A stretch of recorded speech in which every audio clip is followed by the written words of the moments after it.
अस्सलाम वालेकुम viewers, daily वजीफ़े के सेगमेंट में आप सबको खुश आमदीद। इसमें हम लाए हैं आपके रोज़मर्रा के घरेलू मसाइल के लिए नहायत पुरअसर और मुजर्रब वजीफ़े, जो नहायत मुख्तसर और कम वक्त में आपकी रूटीन का हिस्सा बनकर आपके मसाइल हल करेंगे इंशाअल्लाह।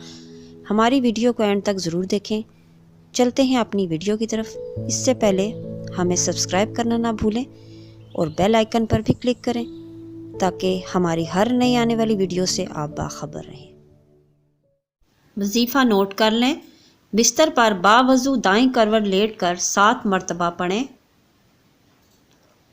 तहसाबुहुम ऐकाज़ुम वहुम रकूद।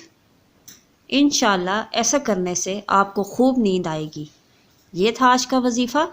अपनी दुआओं में याद रखिएगा और अपना बहुत ख्याल रखिएगा।